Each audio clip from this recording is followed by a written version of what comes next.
Welcome to this edition of Market Mantra, in which we give you a complete update on the economic, business and stock market news of the day. I'm Arjun Chaudhary and with me is my co-anchor in Hindi, Sonu Sood. धन्यवाद अर्जुन। नमस्कार श्रोताओं, market मंत्र में आपका स्वागत है। रोज की तरह आज भी हम देश और दुनिया से आर्थिक, व्यापारिक और शेयर बाजार के ताजा समाचार आप तक लाएंगे। प्रमुख खबरों पर चर्चा के लिए स्टूडियो में आमंत्रित हैं वरिष्ठ आर्थिक पत्रकार पुनीत जैन। पुनीत, नमस्कार, आपका स्वागत है। धन्यवाद Sonu.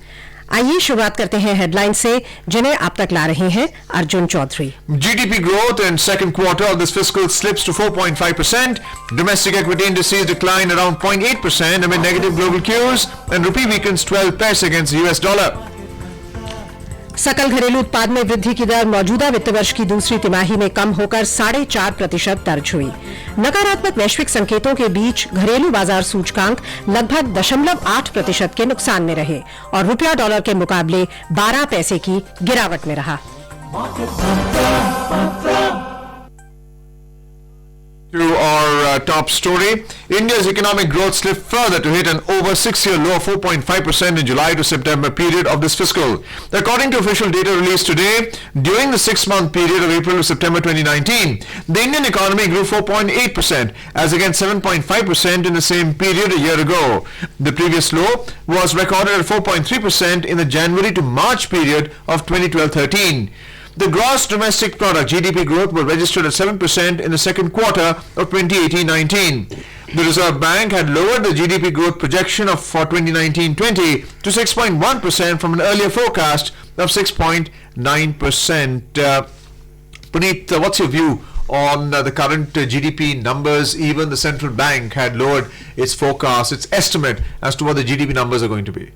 So Arjun, of course, these numbers on the face of it appear to be alarming because we are kind of used to thinking that Indian economy will continue to grow at 6% or more, or in fact we are ambitious enough to say that we want to grow at maybe 8% or 9% or 10% annually. However, the truth is that right now we are going through a phase of a slowdown in growth. So the 4.5% number, while it may be okay in a way for a large economy like India, however, we would really want Indian economy to be growing at about 6% plus, at least 6%. 7% and more is what will bring us the kind of prosperity that India wants. By having said that, I must say that this 4.5% growth number has not come as a surprise. We anticipated very well that economy was slowing. In the first quarter also we saw the number coming down to about 5%. Then we had some idea that the second quarter numbers will also be slower. In fact, many estimates were given in recent days of growth between 4% and 4.7%. So I think 4.5% is well within what market was expecting the growth to be. Having said that, what I really want to underline is that so there are many reasons why this has happened. The need of the hour really is to focus on future. How do we see the economy growing going forward? What are the things that need to be done to speed up growth? Because growth is important in terms of, if we really want to fight poverty, we need to grow faster. If we need to bring up employment, if we need to improve education, we want to increase social spend. All these things need higher GDP growth. So it is desirable that we grow at 6-7% plus. And I'm sure that the steps that government is taking and continues to take should contribute to growth in numbers. Puneet, आपने steps की बात करी। सितंबर 20 को corporate tax cut आया और उसके बाद लगभग 32 स्टेप्स लिए गए हैं, विभिन्न sector specific general steps, real estate sector को लेकर, बाकी सेक्टर्स को लेकर। सो आपको लगता है कि शायद ये जो अगला क्वार्टर है, जो अभी मौजूदा क्वार्टर है, जो दिसंबर में खत्म होगा, इसमें हम एक्सपेक्ट कर सकते हैं कि रिवाइवल होगा? देखिए, जो अभी इंडिकेशंस हैं या जो एनेक्डोटल डेटा है हमारे पास, जैसे कार सेल्स का डेटा है हमारे पास अक्टूबर ऑनवर्ड्स, अक्टूबर महीने का है हमारे पास, नवंबर का डेटा कुछ आने वाले 2-3 दिनों में हमारे सामने आ जाएगा। इस वक्त फेस्टिव सेल्स भी रही हैं। मैं ये कुल मिला के कह सकता हूं कि जो इस थर्ड क्वार्टर के नंबर्स, यानी जो दिसंबर क्वार्टर के नंबर्स होंगे, वो डेफिनेटली पिछले 2 क्वार्टर से बेहतर होंगे। एक तो इकोनॉमी में थोड़ा पिकअप हमें दिखा है, और जो प्रॉब्लम्स इकोनॉमी में थी, क्रेडिट की प्रॉब्लम्स थी, एनबीएफसी की प्रॉब्लम्स थी, बैंकिंग क्षेत्र को लेकर कुछ चिंताएं थी, वो कुछ कम हुई है इस दौरान। दूसरा, मैं ये मानता हूं कि जो कदम सरकार उठा रही है in terms of infusing liquidity, उसका असर हम देखेंगे। पर देखिए, बहुत आसान नहीं होता, इतनी बड़ी इकोनॉमी है। ये एक, जैसे मान लीजिए बहुत बड़ी ट्रेन है, एक बहुत लंबी ट्रेन है, उसको एकदम आप मोड़ नहीं सकते। यदि वो स्लो डाउन होती है तो उसको वापस चालू करने में, उसकी स्पीड बढ़ाने में समय लगता है। मैं मानता हूं कि भारत की इकोनॉमी भी इस प्रकार से ही है। 125 करोड़ 130 करोड़ लोग इसमें मिले हुए हैं। $3 ट्रिलियन की विश्व की 6th लार्जेस्ट इकोनॉमी है कोई। तो चैलेंजेस बहुत हैं, पर मैं काफी ऑप्टिमिस्टिक हूं कि आने वाले क्वार्टर में, जो दिसंबर क्वार्टर है, इसके नंबर्स, और उसके बाद जो नेक्स्ट ईयर हम नंबर्स देखेंगे, वो डेफिनेटली इन नंबर्स से बेहतर होंगे। इनफैक्ट कोर सेक्टर के नंबर्स आए हैं अक्टूबर के, 5.8% कॉन्ट्रैक्शन हुआ है। क्या लगता है आपको, सरकार ने जो 100 लाख करोड़ इन्वेस्टमेंट प्लान बताया है 5 इयर्स का, क्या उसको फ्रंट लोड करना चाहिए? उसके लिए किस तरह से आपको लगता है कि सरकार मैनेज कर सकती है? क्या बॉन्ड मार्केट को डीपन करना चाहिए, क्योंकि ये इंफ्रास्ट्रक्चर इन्वेस्टमेंट के लिए पैसा चाहिए? आपने बिल्कुल सही कहा। और देखिए, जब भी इकोनॉमिक कोई रिफॉर्म्स लिए जाते हैं तो 2 प्रकार के होते हैं, एक शॉर्ट टर्म और एक लॉन्ग टर्म। शॉर्ट टर्म तो बड़े आसान है कि आप पैसा बांट दीजिए, पैसा ऐसा सब इकोनॉमिस्ट ऐसा एक सुझाव देते हैं कि पैसा बांट दीजिए, लेकिन उससे होगा क्या? उससे इमीडिएट कंजम्पशन या इमीडिएट ग्रोथ होगी? 2008 के क्राइसिस के बाद सरकार ने इसी प्रकार के कदम उठाए थे कि उन्होंने बिल्कुल क्रेडिट, जो लोन्स थे बैंकों के, वो खुले हाथ से देना शुरू कर दिए। और उसका असर क्या देखा हमने 10 साल के बाद? वो सारे लोन्स जो उस दौरान दिए गए, वो सारे बैड लोन्स बन करके वो इकोनॉमी के ऊपर, उस पर बोझ बन गया। देखिए, जो कदम सरकार उठाए उसका दूरगामी असर होना चाहिए, लॉन्ग टर्म स्टेप्स होने चाहिए, जिससे वो प्रोडक्टिव एक्सपेंडिचर होना चाहिए। यदि आप उसको नॉन प्रोडक्टिव एक्सपेंडिचर करेंगे तो वो परेशानी होगी। आपने जो बात करी, जो 32 कदम आपने जिक्र किया, और उस ज्यादातर अगर आप उठा के देखें, even corporate tax rate cut है, वो लॉन्ग टर्म उससे इंपैक्ट हम ग्रोथ देखेंगे। शॉर्ट टर्म में तो सरकार का जो रेवेन्यू है वो कम हुआ है उससे, और तो सरकार की जो पैसा खर्च करने की क्षमता है वो कम हुई है। लेकिन आने वाले समय में 2 साल में, 3 साल में, उस बचत से जब कंपनियां नए फैक्ट्रीज लगाएगी, नए एम्प्लॉयमेंट जनरेट करेगी, तब जाकर उसका हम असर देखेंगे। तो हालांकि ये स्टेप्स अनाउंस अभी लिए जाते हैं, लेकिन इनका जो असर होता है इकोनॉमी में, उसमें 2 से 3 वर्ष लग जाते हैं। तो इसलिए मैं मानता हूं कि एक कदम सही डायरेक्शन में है, लेकिन इसका फौरी असर हम देखें ऐसा कोई उम्मीद नहीं है मुझे। लेकिन डेफिनेटली एक बहुत मुश्किल कदम है और राइट डायरेक्शन में है। आपने एक सवाल उठाया, कई लोग इस बात की जिक्र करते हैं कि सरकार बॉन्ड्स बोरो करके वो स्पेंड करना शुरू करे, इंफ्रास्ट्रक्चर में दे। देखिए, अच्छी बात क्या है, भारत में जो डेट टू जीडीपी रेशो है वो बहुत कम है। भारत का डेट टू जीडीपी रेशो रफली 65% के आसपास है, यानी जितना हमारा जीडीपी है उसका सिर्फ 2/3 ही हमारा लोन है। और ये कंजर्वेटिव एक पॉलिसी रही है सरकार की। मैं आपको बताना चाहूंगा कि दुनिया का सबसे बड़ा debt to GDP ratio Japan का है। उनका 240% डेट टू जीडीपी है। जितना जीडीपी है उससे 250% यानी 2.5 गुना जापान की सरकार का लोन है उसके ऊपर। यूनाइटेड स्टेट्स ऑफ अमेरिका, जो कितना बड़ा देश है, इतनी बड़ी इकोनॉमी है, $19 ट्रिलियन की, उनका जो डेट टू जीडीपी है वो 100% से ऊपर है, 110% है। सिंगापुर का 100% से ऊपर है। इंग्लैंड का, यूनाइटेड किंगडम का 85% है। और भारत जो है वो अभी 65% पे हमने, तो बहुत ज्यादा लोन सरकार ने अभी लिए नहीं है। डेफिनेटली उनका हेडरूम है लोन्स लेकर के स्पेंड करने का, but I think they are following a very prudent policy right now. What is the global impact of the US-China trade war, especially on a nation like India, which also depends upon exports for its GDP growth? So Arjun, definitely when the global environment is not conducive for growth, exports from India have not grown very rapidly. In fact, we saw some shrinking lately. Then, of course, there's been some pickup in very recent months. But I think exports right now cannot be expected to be the engine of growth for India. And in any case, India was never an export-oriented economy. We are more of a domestic consumption-driven economy. I think we need to focus on domestic consumption.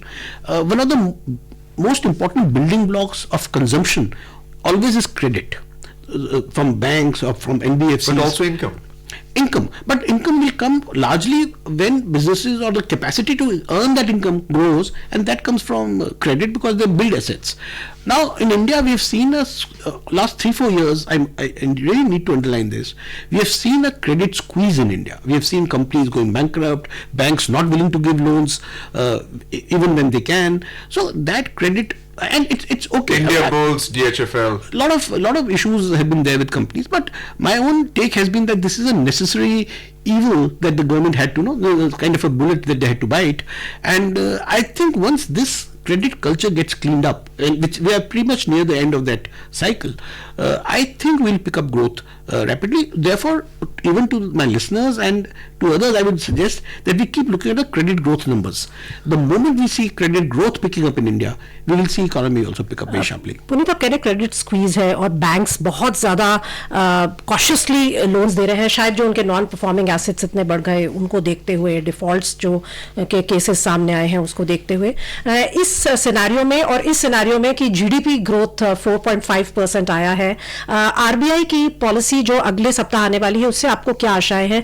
RBI क्या role play करेगा? तो देखिए 5 दिसंबर को RBI की अब नई monetary policy जो भी स्टेट इंटरवेंशन है वो आएगी, और मुझे पूरी उम्मीद है बिकॉज आरबीआई ने पहले जो रिजर्व बैंक ऑफ इंडिया आज से 1 वर्ष पहले तक रिजर्व बैंक ऑफ इंडिया सिर्फ इन्फ्लेशन को टारगेट करता था, लेकिन पिछले 1 वर्ष में रिजर्व बैंक ने ये बात साफ कर दी है कि वो इन्फ्लेशन और ग्रोथ दोनों को ही उनका ऑब्जेक्टिव है कि वो इन्फ्लेशन कम करना चाहते हैं और ग्रोथ को बढ़ावा देना चाहते हैं. तो जो नंबर्स हमारे सामने आ रहे हैं, मुझे लगता है कि इसके बाद कोई शक नहीं है कि reserve bank of India definitely एक और इंटरेस्ट रेट कट करेगा. क्या वो 25 बेसिस पॉइंट होगा या वो 25 से ज्यादा होगा, ये मैं कहना मुश्किल है, पर मुझे लगता है रेट कट तो देखिए पक्का है, जरूर आएगा 5 दिसंबर को. वो कितना होगा, 25 बेसिस पॉइंट्स होगा या ज्यादा होगा, ये देखना है हमें. तो अभी भी हमारी इकोनॉमी में स्कोप है कि हम इंटरेस्ट रेट्स में कटौती करें? देखिए कर सकते हैं, क्योंकि जो रियल इंटरेस्ट रेट होना चाहिए वो रफली 1%, यानी जो इन्फ्लेशन प्लस 1% वो आपका इंटरेस्ट रेट होना चाहिए. यदि हम इन्फ्लेशन का रेट आज 3.5% के आसपास मान के चलते हैं तो हमारा 4.5% से 5% should be the interest rate in India. Right now it is about 6%. तो आप मान सकते हैं कि अभी हमारे पास स्कोप है 50 बेसिस पॉइंट से 100 बेसिस पॉइंट कट का. चर्चा को विस्तार देंगे. देखते हैं कि आज शेयर बाजार में कैसा प्रदर्शन रहा. प्रमुख बाजार सूचकांक सेंसेक्स और निफ्टी आज रिकॉर्ड ऊंचाइयों से नीचे आ गए. निवेशकों ने हाल में तेजी से बढ़े शेयरों में भारी मुनाफा वसूली की.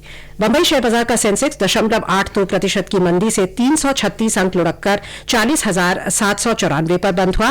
नेशनल स्टॉक एक्सचेंज का निफ्टी भी 0.78% की गिरावट से 95 अंक कम होकर 12,056 पर बंद हुआ. विस्तारित बाजार की बात करें तो यहां पर बढ़त का रुख था. बीएसई मिड कैप सूचकांक 0.16% की बढ़त में रहा और स्मॉल कैप सूचकांक 0.47% की तेजी पर बंद हुआ. इन दोनों सूचकांकों का प्रदर्शन सेंसेक्स से बेहतर रहा. Benchmark indices Sensex and Nifty today retreated from record highs as investors scrambled to book profits in recent high-flying stocks. The 30-share BSE gauge plummeted 336 points, or 0.82% to close at 40,794. Likewise, the broader NSE Nifty also settled 95 points, or 0.78% down at 12,056. In the broader market, the BSE Mid-Cap Index rose 0.16%, while the Small Cap Index rose 0.47%.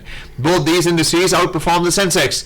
The market breadth was in favor of the sellers. On the BSE, 1,220 shares rose and 1,341 shares fell. A total of 190 shares were unchanged. On a weekly basis, the Sensex advanced 434 points, or 1.07%, while the Nifty rose 142 points, or 1.18%.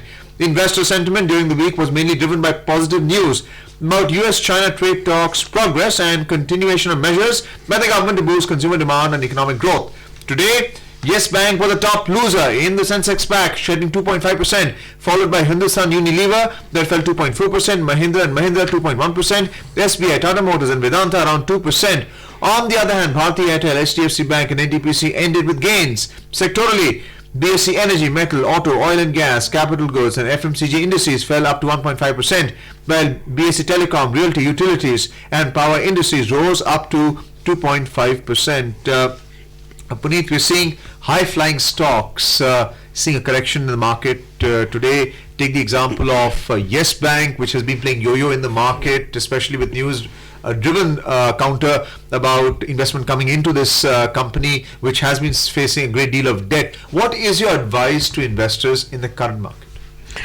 So about the market today, Arjun, I must point out that markets were nervous since morning because we were expecting GDP data to come out in the evening. Numbers are supposed to be very bad. There was expectation that number could be as low as 4% growth. Even the most optimistic estimate was 4.6, 4.7%. So I think markets were kind of a bit nervous in the morning. On top of it, the end of November, if you look at November, this is the third month in a row when the headline indices, that is the Sensex and Nifty, the mid-cap indices and the small-cap indices, all indices, they went up consecutively for last 3 months. So I think some kind of a profit booking was taking place. Investors were a bit skeptical about how this rally will play out in the next few days and weeks. So I think that's okay, because in markets you do have phases where there's profit booking, but we must remember that the rally in the Indian market is actually part of a global rally in all emerging markets. In the US, of course, the markets are at all-time high. Equity markets are really ruling at all-time highs in US, Europe, and in emerging markets also. We have seen markets go a lot, largely driven by ample liquidity in the global markets. So FIIs are big investors. So all these things are playing into the market sentiment. So it's not one factor which determines why the markets will go up or go down. My own expectation is that going forward we will see markets stabilize around the current levels, because they've really run up sharply in last 3-4 months. Once markets kind of stabilize and the news from corporate sector or from on the economic front, when that gets kind of better going forward, then we might see an uptick. But good time for consolidation for investors as well as for traders, really. Puneet, अगर हम year to date देखें तो Sensex 13% से ज्यादा बढ़ा है, mid cap index 3.4% गिरा है और स्मॉल कैप 8.62% गिरा है. सो आपको लगता है कि अब मिड कैप और स्मॉल कैप में जो वैल्यूएशंस हैं वो अट्रैक्टिव होने की वजह से हम देख रहे हैं पिछले कुछ दिनों से कि मिड कैप और small cap consistently out perform कर रहे हैं. आज भी इनफैक्ट मिड कैप और स्मॉल कैप में हमने बढ़त देखी है. क्या सिचुएशन है? क्या ये रैली ज्यादा ब्रॉड बेस्ड हो रही है as every day goes by? Definitely Sonu, जैसे मैंने कहा कि पहली बार इस वर्ष, इनफैक्ट ये पिछले 2 वर्ष में पहली बार हुआ है कि 3 महीने लगातार स्मॉल कैप इंडेक्स और मिड कैप इंडेक्स ये बढ़े हों. अदरवाइज हम देखते थे कि स्मॉल बम्प आता था, थोड़ा सा बढ़ते थे और फिर प्रॉफिट बुकिंग में वो और नीचे आ जाते थे. तो मुझे लगता है कि थोड़ी इस बारी रैली जो है वो लंबी सस्टेन करी है. ये एक महत्वपूर्ण आंकड़ा है, बिकॉज प्रॉफिट बुकिंग या पैनिक सेलिंग जो होती है वो एब्जॉर्ब हुई है अब की बार. दूसरा मुझे लगता है जो वैल्यूएशंस हैं mid caps and small caps में वो हाईएस्ट डिस्काउंट पर है vis-a-vis द लार्ज कैप्स पिछले कई वर्षों के लिए. तो definitely valuations are very attractive.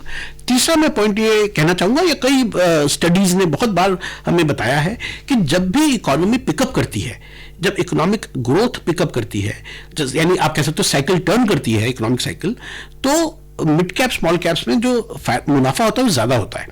जब इकोनॉमी गिरती है तो लॉस भी ज्यादा होता है उनके अंदर, क्योंकि ज्यादा वोलेटाइल है.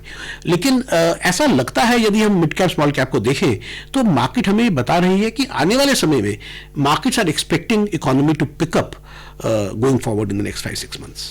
और आपने अभी कहा कि FIIs नेट बायर्स हैं भारतीय बाजार में. अक्टूबर नवंबर में खासकर उन्होंने अपनी जो बाइंग है उसको बढ़ा दिया है. इनफैक्ट ज्यादा उन्होंने बाइंग करी है बनस्पत डोमेस्टिक इंस्टीट्यूशनल इन्वेस्टर्स के. मैं आपको बताना चाहूंगा, बड़ा इंटरेस्टिंग फैक्ट है ये कि 2014 के बाद 2019 का पहली बार ऐसा वर्ष है जिसमें FIIs ने नेट बाइंग करी है. वरना 2015 में, 2016 में, 2017 में, 2018 में लगातार FIIs की नेट सेलिंग रही है पिछले 4 वर्षों में, और ये पहला वर्ष होगा ऐसा लगता है, बिकॉज अभी दिसंबर का महीना है लेकिन बचा है, लेकिन हमें लगता है कि वो नंबर्स अब काफ़ी जो FII इन्वेस्टमेंट है वो 20,000 करोड़ के आसपास हो गई है इस वर्ष। तो ये पहली बार ऐसा 5 वर्ष में देख रहे हैं कि FIIs ने नेट बाइंग करी है भारतीय बाजारों में। हालांकि एक अच्छी खबर है, ऐसा लगता है कि उनको विश्वास है हमारे बाजार में, लेकिन कहीं ना कहीं एक हॉट मनी का जो हम टर्म पहले काफी सुना करते थे, कहीं ये हॉट मनी तो नहीं है जो आप कह रहे हैं। अभी आपने थोड़ी देर पहले कहा कि सेंट्रल बैंक्स ने बहुत पैसा डाला है ग्लोबल इकोनॉमिक सिस्टम में थ्रू बॉन्ड बाइंग, लो इंटरेस्ट रेट्स, इनफैक्ट कई देशों में तो नेगेटिव इंटरेस्ट रेट्स हैं। सो कितना स्टेबल है ये पैसा, कितनी स्टेबल है ये इकोनॉमिक बूम जो हम देख रहे हैं स्टॉक मार्केट्स में? नहीं सोनू, आपने सही बात कही, और पहले ये बहुत चिंता रहती थी कि ये हॉट मनी है, जल्दी आएगा और जल्दी पैसा चला जाएगा, लेकिन जो अब स्ट्रक्चर बदला है बाजारों का, इसमें फॉरेन पोर्टफोलियो इन्वेस्टर्स अब आने लगे हैं। पहले ज्यादातर पैसा हम एक इंस्ट्रूमेंट होता है, डेरिवेटिव इंस्ट्रूमेंट, पार्टिसिपेटरी नोट्स, उसके थ्रू ये पैसा आया करता था, और ये एक समय में ये पैसा बहुत ज्यादा जो डेरिवेटिव नोट्स थे उसका जो आंकड़ा था वो 1 लाख करोड़ 1.5 लाख करोड़ रुपए होता था जिसमें वो पैसा आता था, और वो पैसा हॉट मनी होता था। तो अभी भी मैं ये नहीं कहूँगा कि पूरा पैसा हॉट मनी के शक्ल में नहीं है, कुछ पैसा प्रोपोर्शन में डेफिनेटली हॉट मनी होगा, ट्रेडिंग मनी होगा, लेकिन वो प्रोपोर्शन बहुत कम है अब बनस्पत पिछले जमाने में। एक और स्टॉक मार्केट से जुड़ा हुआ मुद्दा है, इससे पहले कि हम आगे बढ़े उस पर आपकी टिप्पणी चाहेंगे। सेबी के जो चीफ है उन्होंने कहा है कि ब्रोकरेजेस जो हैं वो क्लाइंट्स की सिक्योरिटीज को यूज नहीं कर सकती as pledges to secure loans from banks and NBFCs। जो एक पर्टिकुलर किस्सा सामने आया है जिसमें 2000 करोड़ इन्वॉल्व है, ये कितना इंपॉर्टेंट है कि इस एरिया को भी रेगुलेट किया जाए इन्वेस्टर्स के लिए? ये बहुत इंपॉर्टेंट है और ये बहुत अच्छा कदम सेबी ने उठाया है, मुझे लगता है। और वैसे सेबी इस डायरेक्शन में काफी दिनों से काम करती आ रही है। जब क्लाइंट के फंड्स को ब्रोकरेजेस के फंड से उन्होंने काफी दिन पहले अलग करने के इंस्ट्रक्शन दिए थे, अकाउंट ऑडिट वो करते हैं। तो मुझे लगता है कि ये चिंता का विषय है थोड़ा कि किसी 1 या 2 या कुछ ब्रोकरेजेस में ऐसा किस्सा हुआ है जहां पर उन्होंने लॉ ब्रेक करते हुए ऐसा क्लाइंट सिक्योरिटीज को बेचा, लेकिन सेबी इसमें काफी सख्त कदम उठा रही है और मुझे लगता है ये एक एसेंशियल पार्ट है रिफॉर्म्स का मार्केट के अंदर। मैं आपको बताना चाहूंगा, वैसे अगर हम विश्व के बाजारों को देखें तो भारतीय बाजार सबसे ज्यादा एक प्रकार से आप कह सकते हैं सेफ है और सबसे ज्यादा रिफॉर्म्ड है। इस अच्छे नोट पर चलिए रुक करते हैं मुद्रा का। अंतर बैंकिंग विदेशी मुद्रा बाजार में $1 की तुलना में रुपया 12 पैसे कमजोर होकर 71 रुपए 74 पैसे प्रति डॉलर के स्तर पर आ गया। रुपए में ये कमजोरी घरेलू शेयर बाजारों में भारी गिरावट और जीडीपी आंकड़े जारी होने से पहले आर्थिक वृद्धि को लेकर उत्पन्न चिंताओं के बीच आई। विदेशी मुद्रा कारोबारियों ने कहा कि महीने के अंत में आयातकों में डॉलर की मांग उभरने और अमेरिका और चीन के बीच व्यापार वार्ता पर अनिश्चितता का दबाव भी रुपए पर पड़ा। रुपए में जो स्टेबिलिटी हम देख रहे हैं काफी समय से 71-72 के बीच, क्या लगता है आपको कौन से ऐसे फैक्टर्स हैं जो इसके लिए खतरा पैदा कर सकते हैं? देखिए, सच बताऊं आपको, फंडामेंटली तो रुपये बहुत स्ट्रांग है। हमारा फॉरेन एक्सचेंज रिजर्व्स इस वक्त $450 बिलियन, $450 बिलियन जो विश्व के टॉप 5 रिजर्व्स में है, उसमें हमारा देश की अब गिनती होती है। हमारा कोई ट्रेड डेफिसिट बहुत बड़ा नहीं है, करंट अकाउंट डेफिसिट बहुत बड़ा नहीं है। मुझे लगता नहीं है कि रुपये में हम आने वाले हाल कोई रिसेंट टाइम्स में कोई बहुत वॉलेटिलिटी देखेंगे। डेफिनेटली सेंटिमेंट जो होता है, ग्लोबल सेंटिमेंट, वो अफेक्ट करता है रुपये को टू सम एक्सटेंट, पर कोई बहुत बड़ा यहाँ से उतार चढ़ाव है ऐसा मुझे लगता नहीं रुपये में। आइए रुक करते हैं अंतर्राष्ट्रीय बाजारों का। ऐतिहासिक उच्चतम स्तर तक पहुंचने के पथ से हटते हुए एशियाई शेयर बाजारों में आज गिरावट आई। हांगकांग में विरोधियों का समर्थन करने वाले नए अमेरिकी कानून से अमेरिका और चीन के बीच व्यापार युद्ध बढ़ जाने के डरों के बीच निवेशक सतर्क रहे। हांगकांग का हैंगसेंग लगभग 2% लुढ़क गया। दक्षिण कोरिया के कॉस्पी में 1.5% की भारी गिरावट आई और चीन का शंघाई कॉम्पोजिट सूचकांक 0.6% के नुकसान में रहा। जापान का निकेई सूचकांक 0.5% के नुकसान में रहा और सिंगापुर के स्ट्रेट्स टाइम्स सूचकांक में 0.2% की गिरावट दर्ज हुई। यूरोपीय क्षेत्र की बात करें तो आखिरी समाचार मिलने तक दिन के कारोबार में यहां रुख मिला जुला था। लंदन का फुटसी 0.3% के नुकसान पर था, जबकि जर्मनी के डैक्स में 0.2% की बढ़त और फ्रांस के कैक में 1% की बढ़त चल रही थी। Well, our listeners must know that the US markets were closed yesterday, and to continue our discussion on the Asian and European markets, what's your view on President Trump bringing into law what's going on in Hong Kong, where China is exercising territorial sovereignty and the protests taking place there. How do you see China now reacting to any overtures for a trade deal with the US? So Arjun, like we discussed earlier on this program, the US-China so-called trade deal is actually not a business transaction alone. It really operates at many layers. So there are all pressures and counter pressures and posturing which takes place, and this is going to be a long-term strategic transaction between US and China. They're redefining the world in a way. It is almost like Cold War, where one of the poles of the world order was US and the other was Russia. Of course, I think that is changing a little bit. Therefore, I see it as part of a larger strategic dialogue between US and China. Of course, this is a pain point for China. Hong Kong is a huge pain point for China, and China cannot take very strong arm tactics in Hong Kong because they are now globalized. If it was 20 years back, they could have probably sent in the tanks rolling, but they can't do it now. They know the repercussions globally will be huge. So it's really complex, and I think all this plays down into what final shape will emerge of a deal between China, US and China. Really. Puneet, America और चीन के बीच अगर ये अनिश्चितता जारी रहती है व्यापार को लेकर, तो हमारे लिए क्या संभावनाएं उभरती हैं? क्योंकि अभी रिसेंटली एक न्यूज आई है कि 300 से अधिक कंपनियों को भारत ने एक स्पेशलाइज्ड वो दिया है पैकेज का प्रपोजल, ताकि वो यहाँ आए और अपनी कंपनीज को रीलोकेट करने के लिए भारत को एक गंतव्य की तरह देखें. कितनी आपको संभावना लगती है? सोनू, देखिए, ये एक विंडो ऑफ अपॉर्चुनिटी जरूर है भारत के लिए, और उसके लिए कोशिश भी कर रही है सरकार, उसके लिए पैकेज देके, जैसे आपने जिक्र किया. हमें देखना है कि ये कितना कारगर सिद्ध होता है, but definitely it is a window of opportunity for us, no doubt. And just looking at the Asian markets, it went down today. Do you see the markets coming down further because of the uncertainty over trade deal? So it's not just the trade deal which is affecting it. Of course, like you said, the Hong Kong law, which was passed in US, also affected sentiment quite negatively. And all this is happening when markets are at their all-time highs. So investors are a bit nervous as it is, and I think that booking profits, they want to be safe rather than sorry. So clearly, I think markets will kind of remain in a narrow range around these levels. Well, let's have a look at the oil market now. Oil prices today dipped in muted activity because of the US Thanksgiving holiday. While OPEC watchers expect an extension to a pact to throttle oil output, but no deeper cuts to be agreed by the producer group and its allies next week. Brent crude prices were trading around $64.50 per barrel. WTI prices were at around $58 per barrel when reports last came in. Once again, you have OPEC and non-OPEC members looking to cut production of oil. How do you see prices being controlled in the future?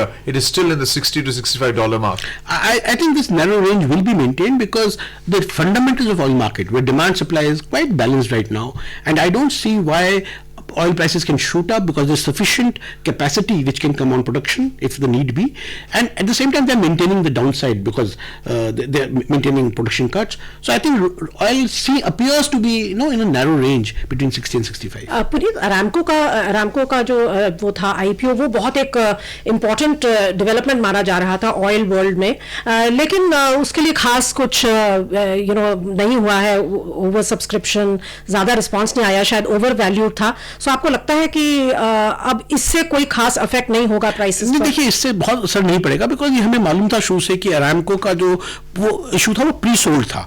उन्होंने बड़े investor से पहले ही बात करके रखी थी और उनका ऑब्जेक्टिव उसको एक वैल्यूएशन देने का है rather than raising money from public. तो मुझे लगता है उन्होंने उसकी मार्केटिंग भी उस प्रकार से नहीं करी और ये एक आने वाले समय में बेंचमार्क जरूर सिद्ध होगा. चलते चलते सराफा बाजार पर एक नजर. दिल्ली में सोना 143 रुपए की बढ़त से 38,695 रुपए प्रति 10 ग्राम पर जा पहुंचा. रुपए में तीव्र गिरावट और वैश्विक रुख में मजबूती के चलते सोने में ये तेजी आई. चांदी भी 108 रुपए महंगी होकर 45,375 रुपए प्रति किलो पर जा पहुंची. अंतर्राष्ट्रीय बाजार में सोना तेजी के साथ $1,458 प्रति आउंस पर था और चांदी मामूली बढ़त से $16.92 प्रति आउंस पर थी. कार्यक्रम का समय समाप्त हो रहा है. आप आए, हमारे श्रोताओं को बहुमूल्य जानकारी दी, उसके लिए आपका बहुत बहुत धन्यवाद पुनीत. धन्यवाद सुनो. And before we close, a reminder of the headlines. GDP growth in second quarter of this fiscal slips to 4.5%. Domestic equity indices decline around 0.8% amid negative global cues, and rupee weakens 12 paise against the US dollar. And that's it in this edition of Market Mantra for now. Goodbye.